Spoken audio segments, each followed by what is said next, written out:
తెలంగాణలో reservation fight మరింత ముదిరింది. Ordinance అడ్డుకోవాలని కొన్ని పార్టీలు ప్రయత్నిస్తున్నాయని కాంగ్రెస్ ప్రభుత్వం చెప్తుంటే ఆర్డినెన్స్ అయ్యే పని అయితే ఇన్ని రోజులు ఎందుకు ఆలస్యం చేశారంటూ విపక్షాలు నిలదీస్తున్నాయి. స్థానిక సంస్థల ఎన్నికల నిర్వహణకు హైకోర్టు ఇచ్చిన టైం దగ్గర పడుతుండటంతో రిజర్వేషన్లపై అన్ని పార్టీలు అలర్ట్ అయ్యాయి. ఆర్డినెన్స్ తీసుకొచ్చి బీసీలకు 42% రిజర్వేషన్లు కల్పిస్తామని అధికార పార్టీ చెబుతుంటే ఆర్డినెన్స్ అంటేనే మోసమని బీసీ సంఘాలు చెబుతున్నాయి. స్థానిక సంస్థల ఎన్నికలు, విద్య, ఉద్యోగాల్లో 42% రిజర్వేషన్లు ఇవ్వాలంటూ హైదరాబాద్ ధర్నా చౌక్లో బీసీ సంఘాల ఆధ్వర్యంలో ధర్నా నిర్వహించారు. కామారెడ్డి డిక్లరేషన్ అమలు చేయాలని డిమాండ్ చేశారు.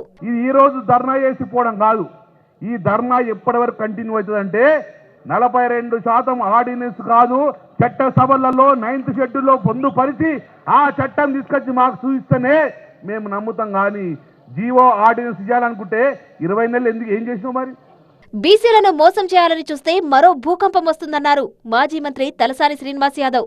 బిడ్డ జాగ్రత్తగా ఉండకపోతే భూకంపం వస్తుంది, గుర్తుపెట్టుకోండి. ఈ బీసీ బిడ్డలు తలుచుకుంటే రాష్ట్రంలో భూకంపం వస్తుంది, గుర్తుపెట్టుకోవాలి. ఎందుకంటే మోసపూరితమైనటువంటి వాగ్దానాలు ఎవడు చేయమన్నారు మీకు? కామారెడ్డి డిక్లరేషన్ ఎవడు చేయమని చెప్పింది నీకు?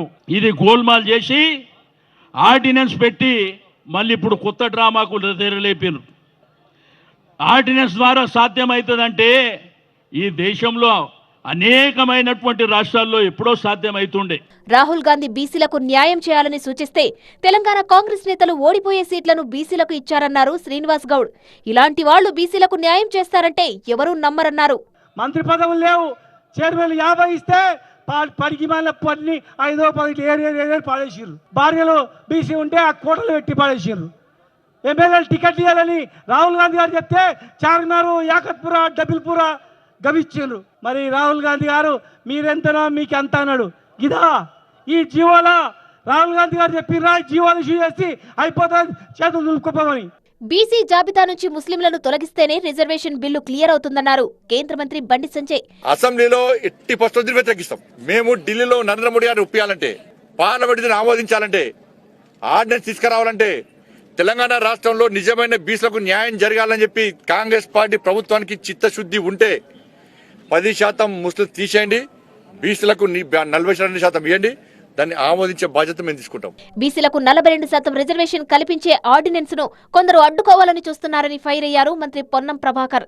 ఒకవేళ ఎవరైనా రాజకీయ పార్టీ, అది టీఆర్ఎస్, బీజేపీ, ఈ రిజర్వేషన్ల ప్రక్రియలు ఎక్కడైనా అడ్డం పడితే, ఆనాడు తెలంగాణ ఉద్యమంలో ఒక్కొక్కరికి ఎటువంటి పరిస్థితి జరిగిందో ఇవాళ తెలంగాణలో ఉన్నటువంటి బలహీన వర్గాలంతా ఒక వేదిక మీదకి వచ్చి ఐక్యంగా ఇచ్చి ఈ ప్రభుత్వం ఇచ్చిన రిజర్వేషన్ ఒక గిఫ్ట్ను, ఆ అవకాశాన్ని ఎటువంటి పరిస్థితుల్లో జారిపోకుండా కాపాడుకునే బాధ్యత తెలంగాణ రాష్ట్ర బీసీ నాయకులది.